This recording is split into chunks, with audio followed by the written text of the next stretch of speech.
Buenos días.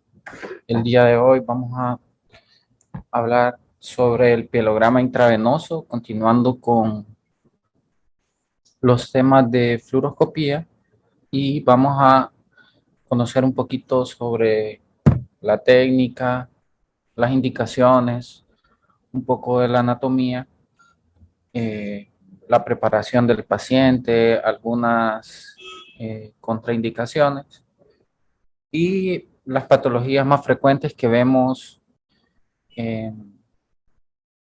bueno, por la que solicitan el estudio del pielograma intravenoso. Pues el pielograma intravenoso también se conoce con el nombre de urografía intravenosa o urografía excretora y es un estudio radiográfico del parénquima renal, el sistema pelvico-lisial, los uréteres y la vejiga urinaria. Este con el objetivo de detectar anormalidades estructurales, anatómicas o patologías mediante, como lo mencioné, la utilización de un medio de contraste, ¿verdad? Esta modalidad pues ha ido cayendo un poco en desuso gracias a las otras modalidades diagnósticas que han servido para también determinar algunas patologías, por ejemplo, el ultrasonido y la urografía por tomografía computarizada. También la dosis de radiación de esta última pues es un poco más baja en comparación con la del pielograma, ya que solamente se necesita 1.5 milisieverts en comparación a 3 milisieverts del pielograma. Pero esto no significa que el pielograma ya sea un estudio obsoleto ni nada por el estilo, igual nos permite identificar algunas patologías, ¿verdad? Todavía se utiliza mucho en niños, principalmente en la valoración de los pacientes con infecciones urinarias a repetición o cuando encontramos alguna anormalidad en el ultrasonido y necesitamos un complemento. Este es un estudio que aparte de eh, detectar alguna normalidad anatómica también nos proporciona información sobre la función del riñón, ¿verdad? Entonces, en esto sí tiene ventaja con respecto a otras modalidades, por ejemplo, con el ultrasonido, ¿verdad? Y bueno, pues vamos a conocer un poquito de la anatomía renal, que, qué es lo que vamos a valorar en el pielograma. Bueno, recordemos que los riñones son los que se encargan de la eliminación de muchos de los metabolitos de la sangre, ¿verdad? Principalmente la urea que proviene de la dieta. El riñón sirve como un filtro para poder eliminar estos desechos que son muy tóxicos para el organismo, ¿verdad? Y pues del buen funcionamiento renal depende también el equilibrio en todos los demás órganos y sistemas, ya que si encontramos alguna normalidad en el riñón, pues fácilmente se altera el equilibrio ácido-base, la regulación del estado de los líquidos del cuerpo, ¿verdad? Y eso condiciona otro tipo de patologías. Pues recordemos que son dos riñones, que el riñón derecho está un poquito más abajo que el riñón izquierdo en su anatomía normal. Esto con respecto al contralateral por la posición del hígado. Por lo generalmente varía entre 0.5 centímetros a 1 centímetro de longitud y cada riñón mide en su diámetro cráneo caudal aproximadamente 9 a 13 centímetros en un riñón adulto, ¿verdad? El riñón izquierdo pues es inherentemente mayor que el derecho y generalmente en los hombres también son un poco más grandes ambos riñones que en las mujeres. Y pues Esto es importante ya que a veces podemos encontrar algunas asimetrías o discrepancias significativas en los riñones. Por ejemplo, si el riñón derecho es más grande que el izquierdo o el izquierdo más grande que el derecho, pues tomamos un valor de referencia aproximado de 1.5 a 2 centímetros para decir que, para buscar una explicación de por qué algunos de los riñones están más grandes, ¿verdad? También hay que valorar lo que es el contorno del riñón, la cortical, un cambio en el grosor del parénquima que también pudiera interpretarse, ¿verdad?, como alguna normalidad. El parénquima normal, que es desde donde comienza, bueno, el parénquima que ya incluiría lo que es la cortical y la médula. Entonces, el grosor de todo el parénquima varía, pero por lo general puede ir de 3 a 3.5 centímetros en las regiones polares y de 2 a 2.5 centímetros en las regiones interpolares, ¿verdad? Recordemos que también tenemos lo que es el sistema, los cálices mayores, la pelvis renal. Aquí encontramos lo que es la unión de la pelvis con piel ureteral, con el uréter, también las papilas renales, ¿verdad?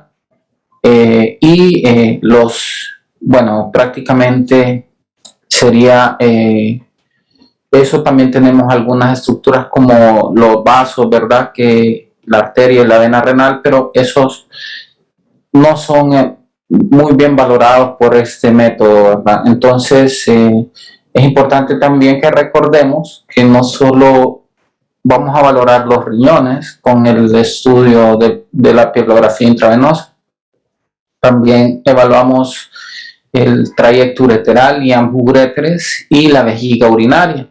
La vejiga urinaria también la valoramos su función y su anatomía, ¿verdad? Porque también podemos hacer el estudio y concluirlo con la valoración de la orina postmiccional o hacer la valoración ya postmiccional del paciente.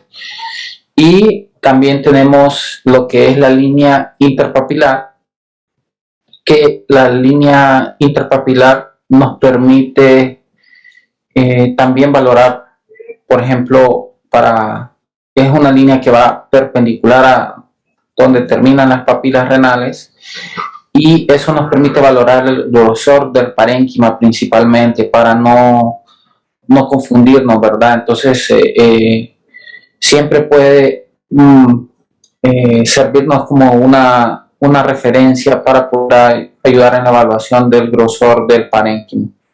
Siempre tenemos que fijarnos en todo, en los contornos, en los bordes del parénquima renal, de los uréteres, en los bordes de la vejiga, en sus paredes, en las rugosidades si fuera necesario, ¿verdad?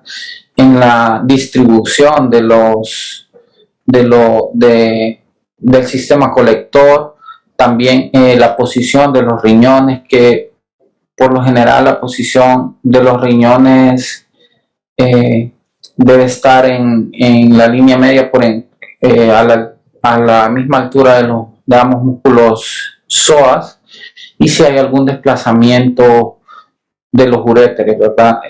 Desplazamientos ureterales que nosotros lo podemos ver. También es bueno que sepamos la medida de los uréteres, que los uréteres pueden tener un diámetro, según la literatura, puede variar de 5 hasta 8 milímetros, y su desembocadura, ¿verdad?, que es en la porción posterior de la vejiga. Entonces, acá vemos otra imagen donde observamos un pielograma intravenoso, ¿verdad?, con la anatomía normal que les mencioné anteriormente. La línea punteada es donde correspondería a ambos riñones, y donde podemos ver el sistema colector y los uréteres en dirección hacia la vejiga. Ese es un pielograma normal. Ahí donde en esta otra imagen es donde les digo que se traza la línea interpapilar que principalmente nos serviría para valorar el grosor del parénquima y también por si detectamos alguna anormalidad, ¿verdad? Por ejemplo, una masa o una imagen radiopaca que borre alguna de las estructuras o que ensanche el parénquima, ¿verdad? Entonces, nos sirve como una referencia, como les había mencionado previamente. En cuanto a las indicaciones, pues son múltiples las patologías que pueden evaluarse mediante una pilografía intravenosa.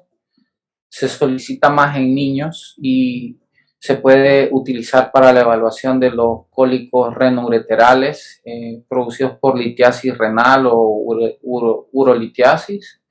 También en el estudio del paciente con hematuria, cuando encontramos ectasias o dilataciones pielocaliciales en otros estudios, como por ejemplo en ultrasonido, la respuesta al tratamiento, por ejemplo, en pacientes que han sido sometidos a litotripsias por cálculos renales, ¿verdad? Por litos, también en infecciones recurrentes, en la evaluación de masas, tumores, anomalías congénitas, ¿verdad? También podemos valorarla mediante este estudio entre algunas otras patologías.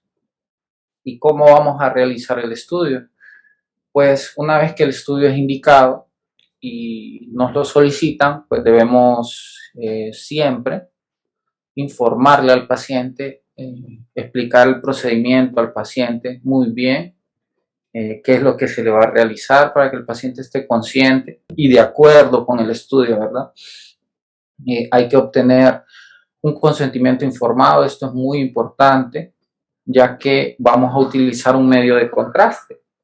El procedimiento es sencillo, poco invasivo, pero en algunos casos se pueden dar algún tipo de alergia o reacciones alérgicas del paciente y algunas veces, que son muy escasas las veces, pero por la posibilidad de que pase, nosotros siempre debemos tener un respaldo, ¿verdad? Entonces debemos hacer firmar al paciente un consentimiento informado previo a la explicación detallada del procedimiento y de los efectos del contraste, ¿verdad? Entonces vamos a decirle también que un día antes del procedimiento, pues si se puede utilizar un laxante para limpiar el marco colónico, ¿verdad? De que no haya demasiadas heces para que podamos valorar adecuadamente las siluetas renales. Y que tenga una dieta líquida, eh, por lo menos desde el mediodía del día anterior. Deben de tener un ayuno, algunas literaturas dicen que 8 a 12 horas. El ayuno para la utilización, una para que el colon esté limpio y no tenga mucha cantidad de gas, y otra por si ocurriera alguna reacción alérgica, ¿verdad? La posibilidad de que ocurra alguna reacción alérgica, el paciente no vaya a broncoaspirar. También es importante que verifiquemos la creatinina sérica del paciente. Vamos a utilizar un medio de contraste y el paciente tiene que tener una adecuada función renal para poder hacer el estudio en caso de no tenerlo. Y si, por ejemplo, es un paciente sometido a hemodiálisis por insuficiencia renal crónica y necesita el estudio, pues el estudio se debería de preparar para el día que el paciente va a ser sometido a la diálisis para que pueda eliminar el medio de contraste y no se le acumule en el organismo, ¿verdad? O se enlentezca su excreción. El historial de alergias es muy importante, ¿verdad? Esto hay que enfatizar en esto. Son poco frecuentes y por lo general lo que la mayoría de veces ocurre con el medio de contraste son los efectos secundarios, por decirlo así, no tanto las alergias como los efectos secundarios pueden ser como náuseas, sabor metálico, escozor, una sensación como de sofoco, que el paciente siente como que le puede faltar la respiración un momento o que va sintiendo como calor que va de forma ascendente, que puede llegar hasta la vejiga, incluso a sus órganos genitales. Y esto es una reacción que hay que explicarle al paciente que puede ocurrir con la utilización del medio de contraste. Algunos pacientes pueden referir como sensación de miccionar, pero en realidad no es así. Dura unos cuantos segundos, ¿verdad? Y eso es por el medio de contraste. Entonces también eso hay que detallárselo al paciente porque lo podría presentar y el paciente asustarse, ¿verdad? Durante el estudio. También hay que, si es una mujer, confirmar que la paciente no está embarazada, ¿verdad? Porque si llega a estar embarazada, pues la radiación de los rayos X pueden afectar al bebé, producir algún efecto estocástico en el bebé y el medio de contraste también. Entonces es muy importante que tomemos en cuenta que la paciente no esté embarazada. Y bueno, ya habiendo seguido esos pasos, pues podríamos realizar el estudio si el paciente cumple con todos los requisitos antes mencionados y se procedería a realizarse, ¿verdad? Ya hacer sus primeras radiografías, que la primera es una radiografía preliminar para valorar si el paciente está apto para el estudio, si no tiene mucha cantidad de heces que nos dificulte la visualización de las estructuras o algo más, ¿verdad? Algo que nosotros podamos encontrar en esta mini historia clínica que le vamos a realizar al paciente. Eso es rápido, ¿verdad? No es que vamos a tardar 1 o 2 horas interrogando al paciente. Entonces, posteriormente, vamos con la técnica de cómo se realiza el estudio. Pues el estudio es una secuencia de placas, ¿verdad? Que vamos a tomar después de la administración del medio de contraste para valorar lo que es la anatomía y la excreción del medio de contraste. Entonces, pues las exposiciones de la placa van en un rango que puede ir desde los 65 a 75 kV y de 600 a 1000 miliamperios, con una exposición corta que no debe ser mayor de 0.1 segundos, según la literatura. Con respecto al KB, recordemos que esto varía de paciente a paciente, ¿verdad? No es que hay una exposición que diga, no, 65 y 75 todos los pacientes, porque esto varía dependiendo del perímetro abdominal del paciente, si es un adulto, va a depender de eso. Y pues vamos a necesitar también un acceso intravenoso para poder hacer la administración del medio de contraste. El acceso intravenoso debe colocarse en la fosa antecubital con un catéter adecuado, ¿verdad? Un catéter grueso para la administración rápida del medio de contraste. El medio de contraste, pues, debe ser un contraste hidrosoluble, no iónico.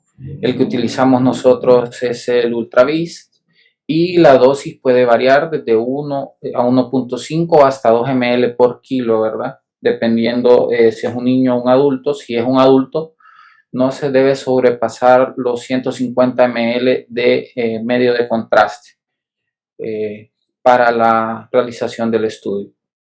Y vamos a tomar posteriormente el nefrograma y la secuencia de imágenes. El nefrograma es cómo se dibujan ambas siluetas renales con el medio de contraste antes de que se empiecen a pintar los uréteres, ¿verdad? Entonces a eso es lo que vamos a llamar nefrograma. La radiografía preliminar, pues la vamos a tomar, debe abarcar lo que son riñón, uréteres y vejiga. Esto es una parte indispensable de la secuencia y pues por lo general va desde las glándulas suprarrenales, la longitud de la placa, hasta un nivel por debajo de la sínfisis del pubis. Hay que tener presente que el paciente debe haber orinado antes de tomar la placa y antes de comenzar con el estudio debe vaciar plenamente su vejiga, ¿verdad? Para que nosotros la podamos valorar ya cuando se pinte con el medio de contraste.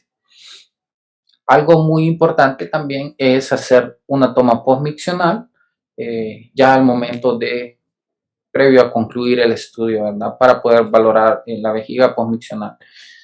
Y también después de realizar el estudio o durante el estudio, siempre es bueno que tengamos por cualquier cosa, por si el paciente llegara a presentar alguna reacción alérgica, los medicamentos y por lo menos el número del equipo de emergencia o un carrito rojo por si se presentara una reacción severa al medio de contraste. Por eso no es bueno que el paciente inmediatamente después de hacerse el pielograma se vaya a descanalizar, ¿verdad? Porque las reacciones pueden ocurrir a los minutos posteriores al concluir el estudio incluso. O a las horas posteriores, pero con que conservemos el catéter por lo menos unos 30 minutos después de concluir el estudio, eh, sería conveniente, ¿verdad? Por cualquier reacción que inesperada. Bueno, en cuanto a la secuencia de las placas, ya tenemos la placa preliminar. Es de recordar que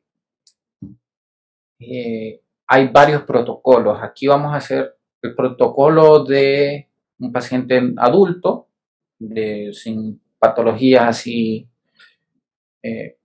por ejemplo, sin datos de insuficiencia renal, porque pueden variar algunos protocolos, ¿verdad?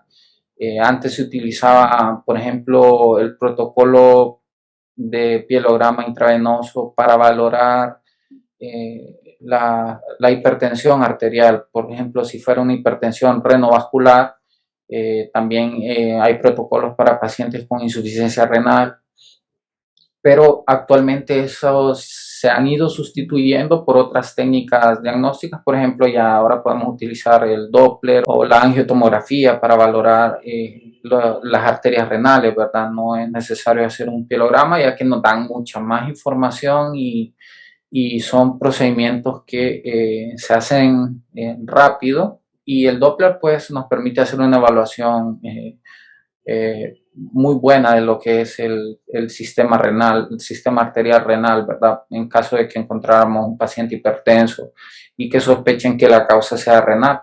Entonces, en la secuencia de placas del protocolo convencional, pues idealmente se toman 5 placas. Algunos dicen que 4. Esto varía, ¿verdad? Entonces las placas que tomaríamos serían la preliminar, una placa al minuto de administrar el medio de contraste, luego a los 5 minutos, luego a los 10 minutos y luego a los 25 minutos. La preliminar pues es una radiografía antero-posterior, como ya les había mencionado, que va desde los suprarrenales hasta la sínfisis del pubis. Las proyecciones, aparte del antero-posterior, también pueden ser en oblicuas o en decúbito prono, dependiendo, ¿verdad?, del paciente y de la indicación y de lo que encontramos nosotros durante el estudio. Entonces eso puede variar, ¿verdad? No solamente son placas anteroposteriores. Esto, por ejemplo, podemos ver un lito que o nos parezca que es un lito en una proyección anteroposterior, debemos confirmarla con una radiografía oblicua, porque a veces puede ser el trayecto ureteral que pueda observarse como que si existe un defecto de llenado, pero en realidad es normal, ¿verdad? Entonces, siempre debemos confirmarla con otra proyección. Como les dije, algunos dicen que hay que hacer una radiografía al minuto, y esta es la fase nefrográfica, que es cuando se empiezan a dibujar las siluetas renales. Esta fase pues, puede ir desde del primero al tercer minuto. Ya debe, una vez que empieza la administración del medio de contraste por la vena, pasa al corazón, luego el corazón al pulmón y del pulmón a la circulación mayor y luego pasa hacia las arterias renales, ¿verdad? Eso tarda de 1 a 3 minutos y ya podemos ver el medio de contraste que entra a los riñones. Si hay alguna alteración por ejemplo, el enlentecimiento de esa fase, pues ya debemos nosotros empezar a descartar, ¿verdad?, algún tipo de problema en el paciente. Posterior a eso, se toma a los 5 minutos otra placa, que ya es cuando los riñones empiezan a excretar de forma normal. Ya para los 5 minutos ya debemos empezar a ver que se pintan las pelvis renales y los uréteres, ¿verdad? Para nosotros comenzar la valoración de la excreción del medio de contraste, y a los 10 minutos pues ya ha avanzado mucho más el medio de contraste y incluso puede estar llegando a lo que es hacia la vejiga, y a los 25 minutos pues ya tenemos la vejiga plena, con capacidad ya bien dibujada por el medio de contraste, ¿verdad? Para nosotros poder hacer la valoración final ya incluso con la punción, podría decirse. Algunas veces se necesitan más placas en diferentes tiempos, y algunos dicen que para adultos solamente necesitamos 3 placas a los 5, a los 15 y a los 25 minutos. En los niños pues se toman diferentes tiempos, y la primera placa la podemos tomar a los 4 minutos, la segunda a los 8 minutos y la tercera a los 12 minutos. Podemos tener alguna alteración en la excreción. Sí, podemos tener alguna alteración, por ejemplo, que un riñón, bueno, o desde la fase nefrográfica, ¿verdad?, que un riñón sí se delimite, el otro no. O en la fase excretora, que un riñón sí excrete y el otro no. Entonces lo que podemos hacer es, si encontramos que si hay enlentecimiento en alguna de las fases por uno de los riñones, nos vamos a saltar una, ¿verdad? O sea, si a los 5 minutos vemos que el riñón derecho excreta y el izquierdo no, como ya vamos a ver que hay un enlentecimiento, no vamos a tomar otra a los 10 minutos. Podemos hacerlo a los 25 minutos, ¿verdad? Y si a los 25 minutos todavía no encontramos que hay alguna alteración, pues podemos hacer otra placa o a los 40 minutos, si no hasta los 60 minutos, ¿verdad? A veces se pueden hacer placas dependiendo de qué tanto hay alteración en la excreción, eh, o o incluso en el nefrograma, que no se dibuje un riñón. Podemos hacer las placas hasta 4 horas posteriores a la administración del medio de contraste, ¿verdad? Si a las 4 horas pues no encontramos nada, probablemente ese riñón no filtra, ¿verdad? Pero algunos incluso dicen que podemos hacer la valoración 24 horas posteriores a la administración del medio de contraste. Pero por lo general, si sobrepasa las 4 horas, podríamos decir que ese riñón no filtra o no excreta, dependiendo de qué fase es la que se encuentra alterada, ¿verdad? Entonces aquí vemos la esquematización de la fase excretora. El material de contraste que se utiliza actualmente, pues exclusivamente la eliminación es por filtración glomerular. Posteriormente hay una concentración en la nefrona postglomerular y ocasiona una opacificación progresiva del tracto urinario, ¿verdad?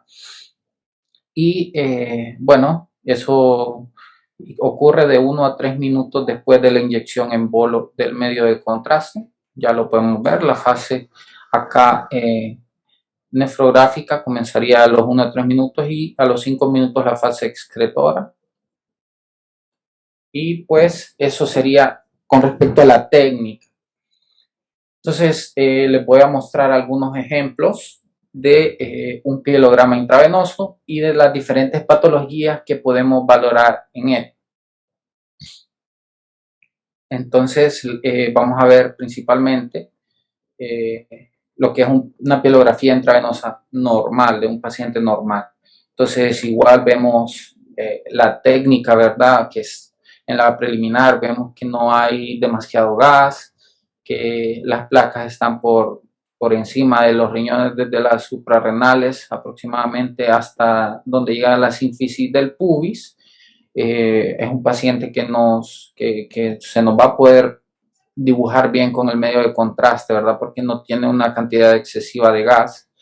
Y a los primero o al tercer minuto ya vemos cómo eh, cómo se van dibujando ambas siluetas renales, que las dos se dibujan al mismo tiempo, que no va una adelante que otra, o no hay retraso en el llenado, en, en la captación del contraste por alguno de los riñones, ¿verdad?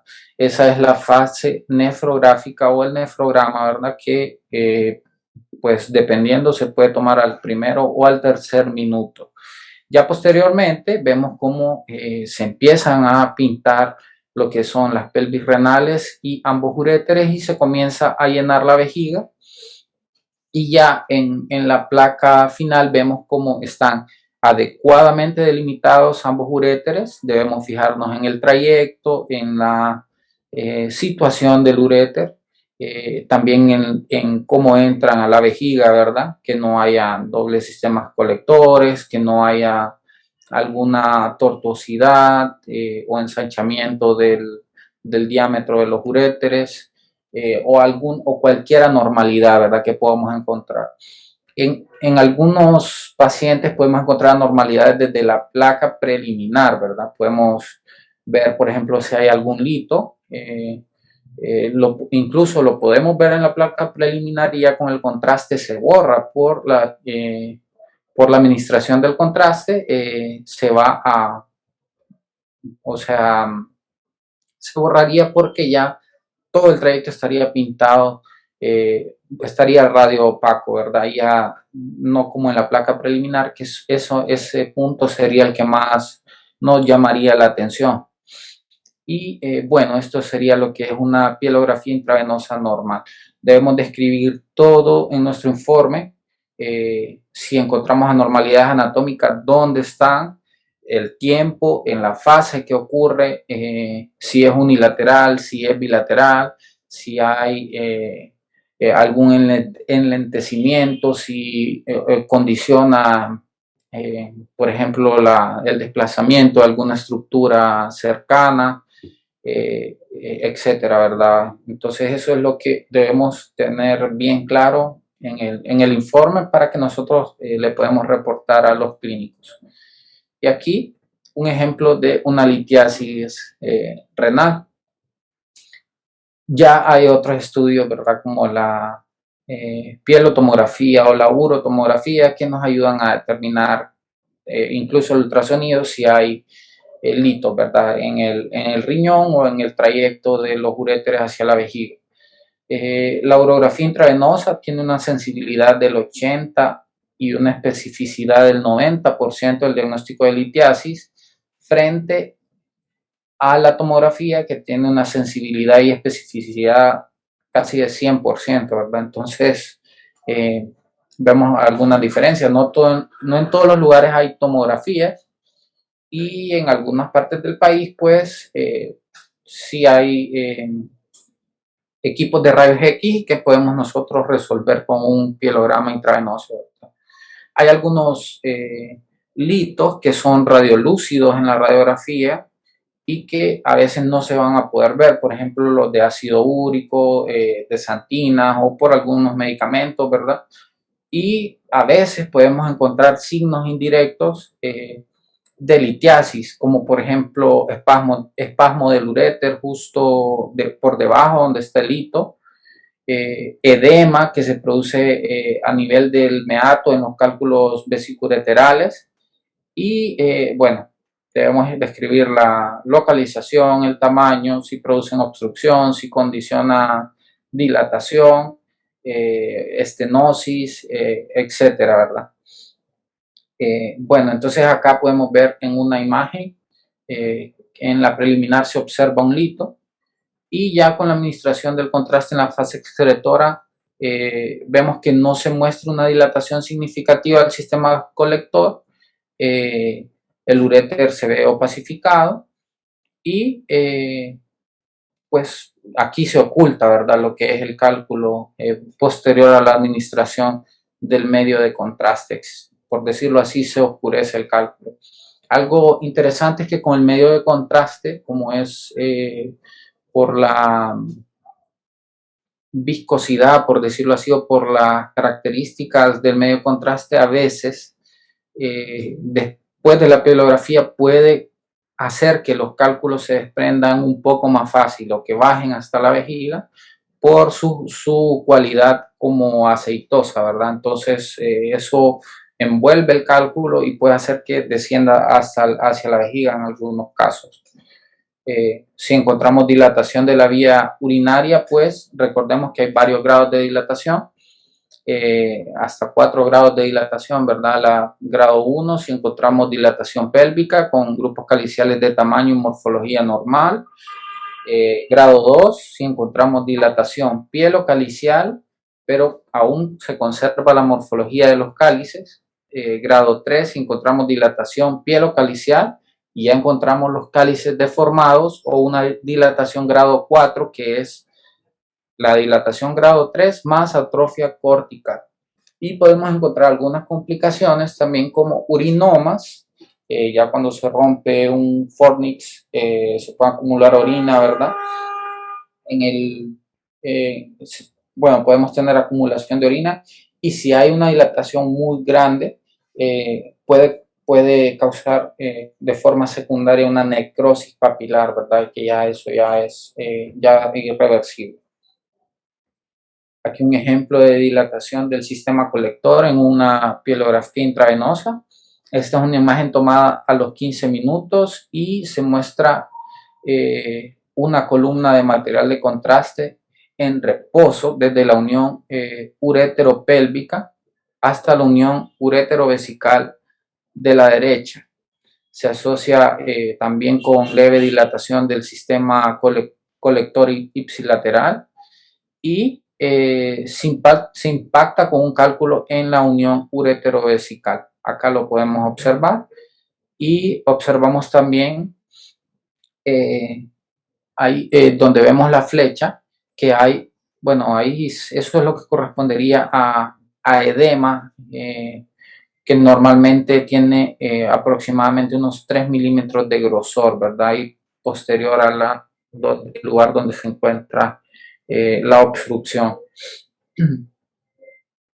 Aquí otra imagen, vemos que este es otro tipo de proyección, ya no es una proyección anterior-posterior, y es lo que les decía, que a veces es necesario hacer oblicuas, de cúbito prono o hasta lateral, dependiendo, ¿verdad? De la patología que estamos evaluando y los hallazgos que encontramos. Acá pues miramos un meguréter, vemos un estrechamiento cónico del uréter izquierdo, ¿verdad?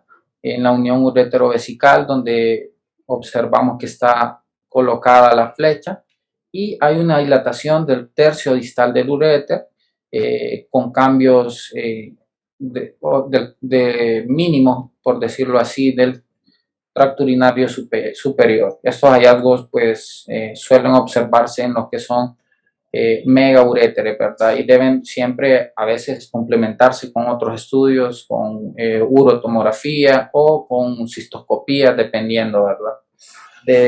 Del caso. Bueno, también podemos evaluar algunas anormalidades congénitas con el pielograma intravenoso, como riñón en herradura, ectopia renal, tosis renal, si hay doble sistema colector, si es completo o incompleto, divertículos, ureteroceles, etc.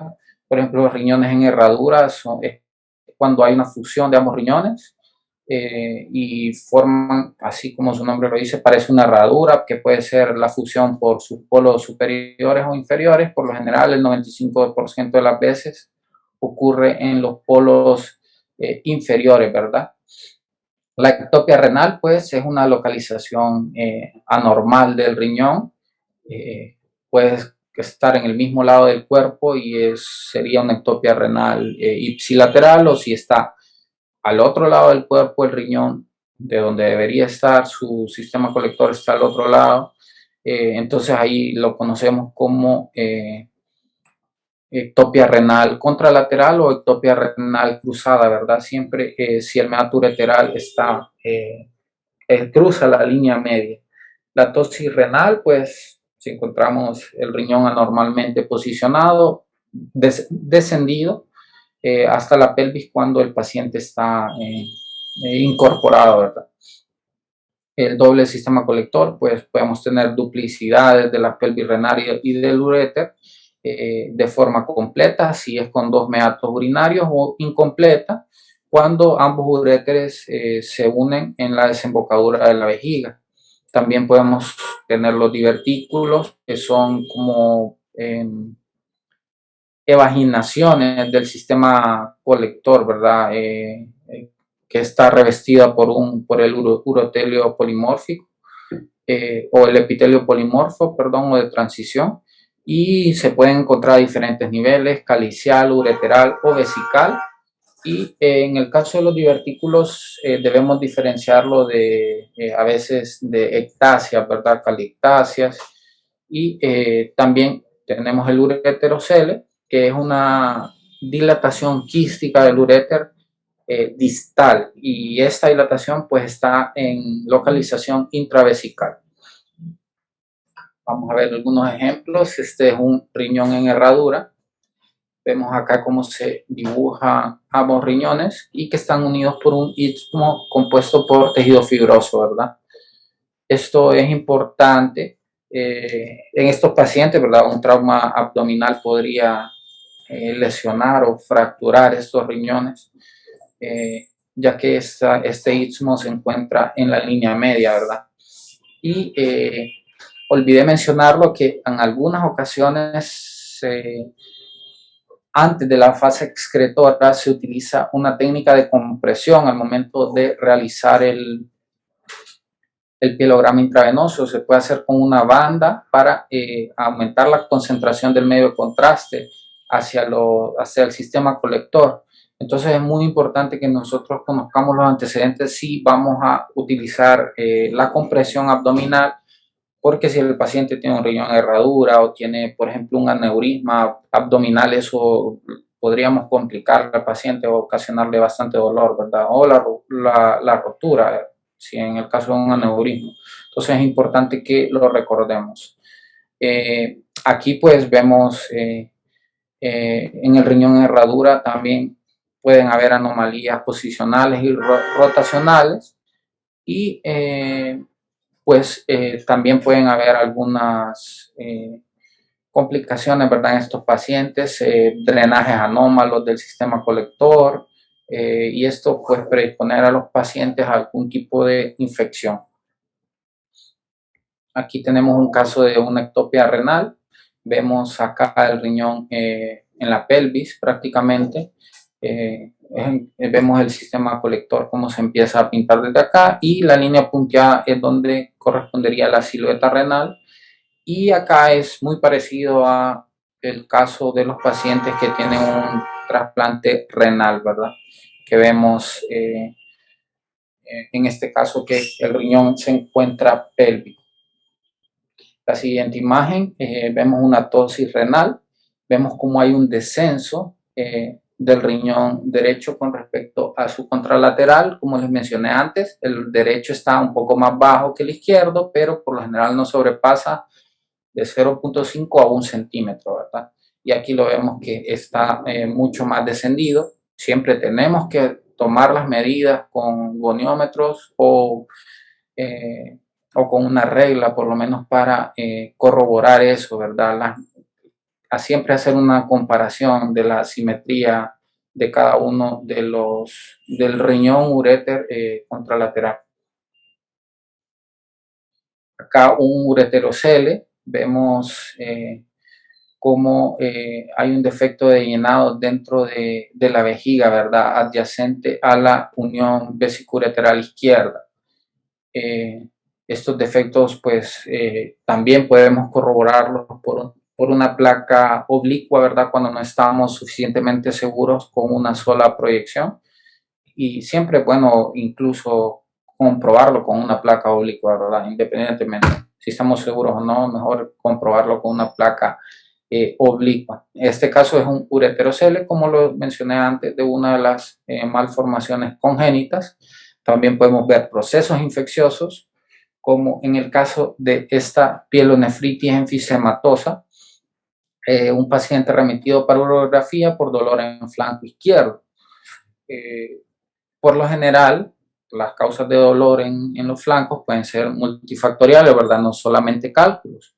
Y siempre es importante la clínica del paciente. Si el paciente cursa con un proceso infeccioso no resuelto, no vamos a hacer el estudio, ¿verdad? No se puede realizar la pielografía intravenosa.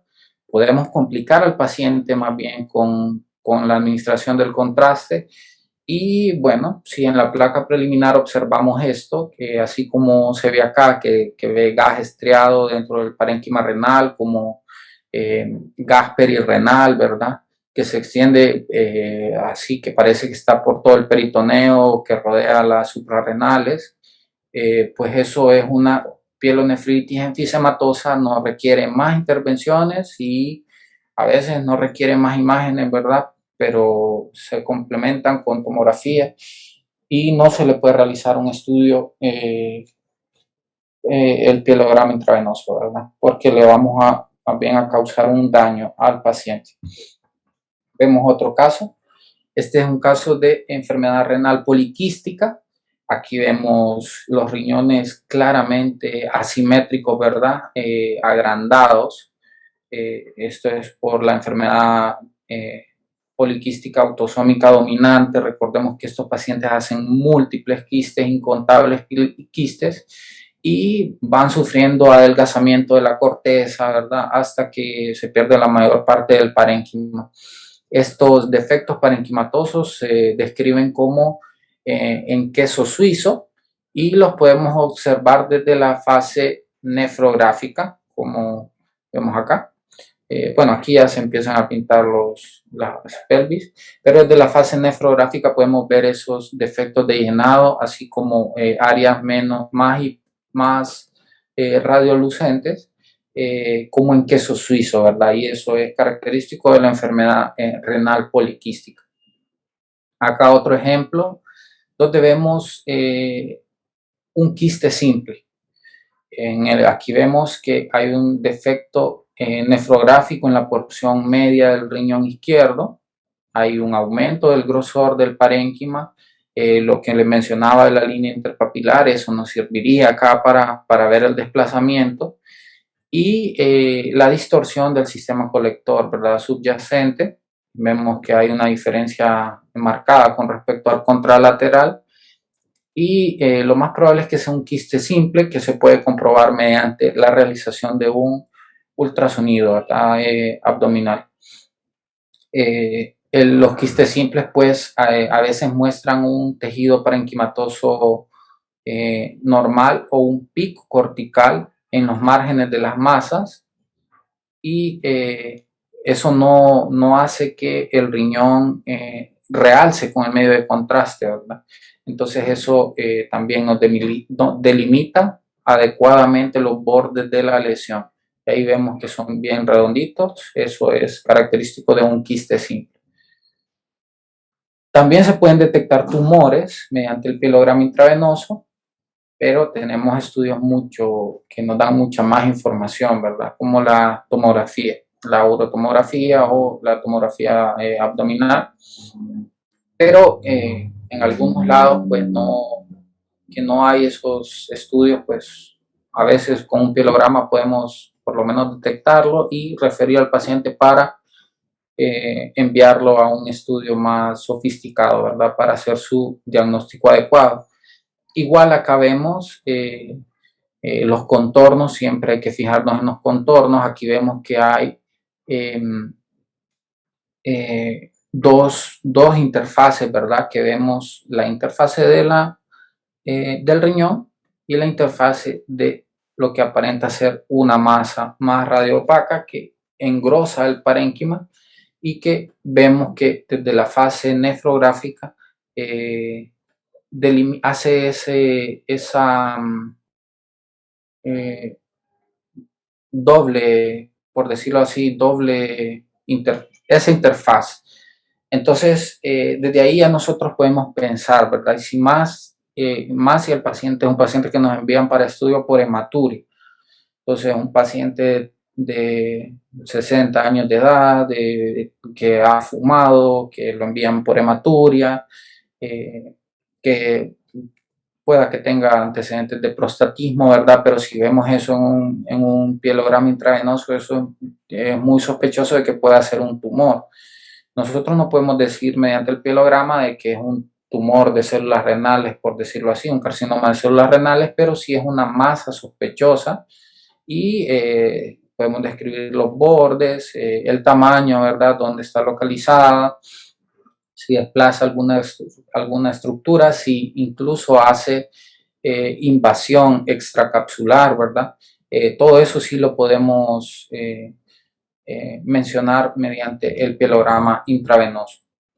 Y aquí otra imagen donde podemos ver también alteraciones de la vejiga, ¿verdad? Aquí vemos una vejiga con múltiples divertículos. Este es un paciente con vejiga neurogénica y vemos cómo posterior a la pared de la vejiga se acumula el medio de contraste, ¿verdad? De forma sacular en lo que correspondería a los divertículos vesicales. También podemos ver a veces irregularidades de la pared con el medio de contraste, ¿verdad? O engrosamiento de la pared. O alguna alteración intraluminal, ¿verdad? Como defectos de llenado intraluminal al aplicar, bueno, al llegar el contraste a la vejiga. Aquí vemos otra imagen de un carcinoma de vejiga, lo que muy probablemente sea un carcinoma de vejiga, ¿verdad?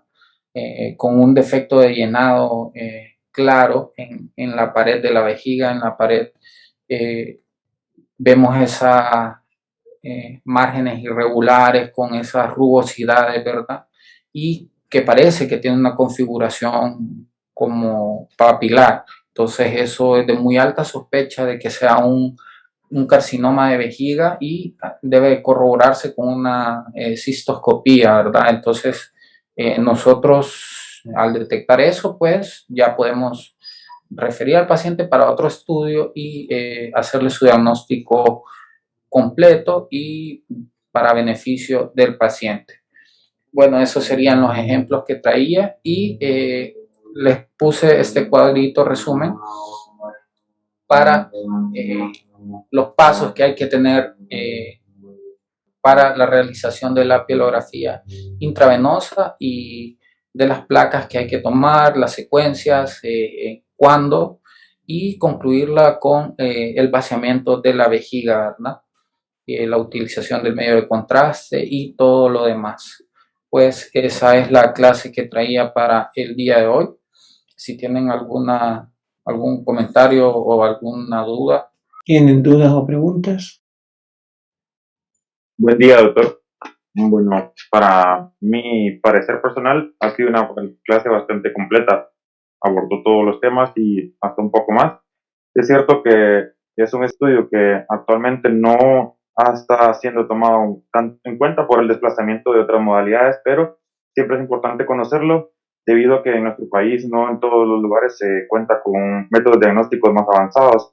Usualmente solo se cuenta con rayos X y es importante estar actualizados y conocer el método para poder apoyar en los diagnósticos que los pacientes tengan. Especialmente hoy en día, una de las utilizaciones más relevantes o más comunes de este tipo de patologías es la estenosis pielureteral o ureteral, porque ayuda a delimitar de forma correcta el punto donde hay una reducción de la luz y nos hace que, con el informe, se puedan tomar ya decisiones terapéuticas en este tipo de pacientes.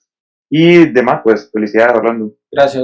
Con respecto a la última imagen que puso Orlando, es importante movilizar al paciente, cambiarlo de posición, ya que eso nos permite diferenciar si eso es un tumor o es un trombo o coágulo, sobre todo en pacientes que hay antecedentes de hematuria. Entonces, los posicionamientos, ese que acabo de poner, El posicionamiento es importante porque nos ayuda a hacer diagnósticos diferenciales. Por lo demás, lo felicito, muy bonita clase. No sé si tienen otras dudas o aportes. Gracias, doctor. Si no las hay, entonces que pasen una feliz mañana.